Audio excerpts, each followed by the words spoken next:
Sydney might know something. Well, yeah, dude. Like, she's your wife, so why don't you just ask her? She's a key element in this case. Sheesh, Mark, you don't have to yell. Although Detective Kincaid here might not be thrilled about it, it seems as if he may be going up against Ghostface once again. This time the target is his family. On top of some juicy casting rumors, we also just got another look at where Scream 7 is currently filming. It's getting real exciting to be a Scream fan again, ladies and gentlemen. Now let's get into today's update.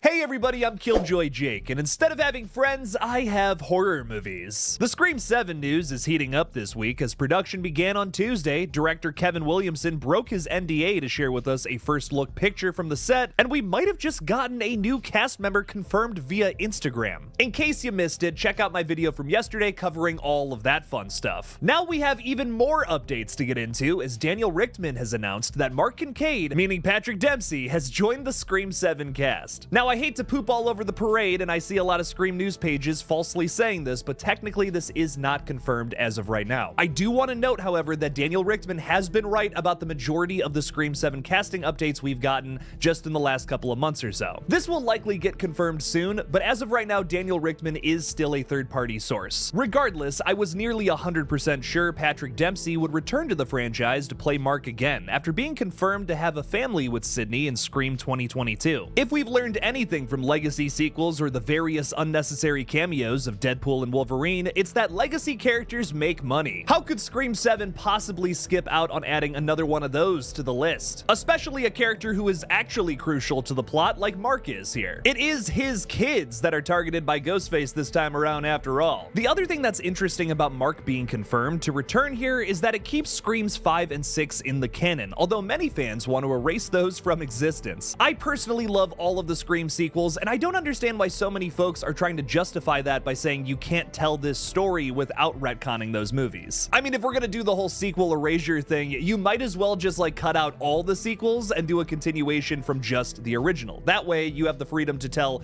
any kind of story in this universe that you want. Thankfully, that doesn't seem to be the case with Scream 7. Especially considering Scream 6, there are a ton of jumping points from that movie alone that could push this franchise on forever. I would hate to see that get retconned from the timeline. Just like Dewey's evolution throughout the Scream sequels, I'd love to see Mark Kincaid as the sheriff of this potentially small suburban town outside of Atlanta that he and Sydney live in. Mark could serve as the sole police presence in this film as long as Agent Kirby Reed doesn't show up. But God, I hope she does. There are a ton of possibilities having both Mark and Kirby in the same scene together, two characters who have never met on screen before. Kirby might immediately distrust Mark after getting vulnerable with old Wayne Bailey in the previous installment. That resulted in her coming pretty close to death there again. If I was a character in this universe, I wouldn't trust anybody, man. On top of Mark's potential return, we just got some more photos of the restaurant Kevin Williamson and crew had been shooting at this week. Photo creds go to @bsimsky on Twitter, and thankfully the name of the place has been blurred out. I can't believe I even have to say this, but please don't harass the people on these sets making these movies. I heard that something like that happened during the production of Scream 6. Please don't be doing that. Anyways, the place is giving me Olive Garden vibes, so maybe Ghostface is looking for those unlimited soup, salad, and breadsticks. I'm embarrassed to admit how many of those baskets I've taken down in just one foul swoop. My body is a breadstick eating machine. Rumor has it that Mason Gooding and Celeste O'Connor were shooting a scene here together. A really weird coincidence there is in my video yesterday, I talked a little bit about how that first initial photo we got from Kevin Williamson reminded me a lot of that scene in Scream 2022 where our young characters were shooting pool at a bar for some reason, even though I'm pretty sure all of them were 17 to 18. You want a real drink?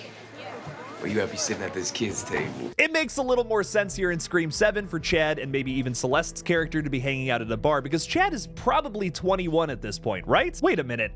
Is my dude on a date? What happened to Tara, dude? How you doing Jenna Ortega dirty like that? Speaking of his fictional on-screen relationship, Mason's involvement in this film is possibly my biggest question when it comes to Scream 7, especially if he's doing something more than being the opening kill. I mean, this could be the opening scene. Just because they're in public doesn't mean they're safe. You might remember the openings of Scream 2, 3, and 6 that all took place initially in public somewhere. Didn't really work out for any of those fellas, let me tell you. I just really hope the opening scene isn't about another girl home alone watching movies by herself and she gets a phone call. I'm not crazy about Scream 4's opening, but at least it tried to do something different with that same concept, but still, I think that's played out at this point. I hope that 7 swings for the fences with its opening scene, just like Scream 6. My other thought on this scene is it could be set up for the Kirby spin-off movie that was announced by Production Weekly just last year. Scream 7 is being shot in Atlanta, Georgia, which, if you remember from Scream 6, is where Kirby was initially based. Our new Ghostface, or Ghost Faces, could have ties to Jason and Greg from the opening scene of Scream 6, who are also from that city as well. So how does all of that involve Mason and Celeste, you might ask? Well, my theory is that after the events of Scream 6, Tara and Chad might have moved down to Atlanta, possibly to be closer to Kirby. There's this little conversation in Scream 6 where Tara and Kirby discuss why she joined the FBI. To paraphrase a little bit, Kirby says it empowers her and makes her feel like the thing that monsters are afraid of. That really seemed to speak to Tara in that sequence. I wanted the monsters to be afraid of me. I like that. Now, while Jenna Ortega will likely not appear in this upcoming entry, her boyfriend Chad is already confirmed. Maybe he's hanging out at this bar in Atlanta to set up a spin-off movie in the future with some more characters from Scream 6. That way, the Legacy fans are happy with the 7th installment that puts the focus maybe back on Sidney Prescott, likely her daughter though, and then whatever this Kirby spin-off movie is ends up being some sort of extension of Scream 6. Personally, I'm looking forward to both projects. It scratches both of the itches I have with the Scream universe. Fingers crossed they're both of quality. If this scene that they're filming on week 1 is a chase sequence like many are speculating, I hope we get a nasty restaurant kitchen death similar to the likes of that one scene in Thanksgiving where the waitress gets her face and fingertips frozen to the walk-in freezer door. That was nasty. There's 1,000 ways to die in a kitchen, man. Could you see Ghostface drowning someone in some nasty dishwater, or maybe burning their face off with a hot frying pan? Let's be real though, it's probably going to be a typical stabby, as that's Ghostface's MO. But oh boy, do environmental kills have my whole heart. I'm really hoping to see some more of those here in Scream 7. For now, most of this is speculation until we get the film on February 27th of 2026. That's only a year and a month away until we get to see the next Ghostface mystery. Your boy will keep you updated on the news until then. Before we wrap up today's video, make sure to check out my slasher short film Chicken Man, dropping tomorrow morning. It premieres on my production outfits channel called Human Egg Productions. I hope you all enjoy it. Also, if you all could please subscribe to this page, that would make my whole year. We are nearly at 30,000 subscribers, and I'd love to reach that milestone before the end of Scream 7's production. Thank you to everyone who has subscribed and supported the page in any way. What do you all think about this Scream 7 update, and are you excited for this upcoming installment? Let me know down in the comments below. Thank you all again for watching, and as always, don't forget to kill it out there, y'all.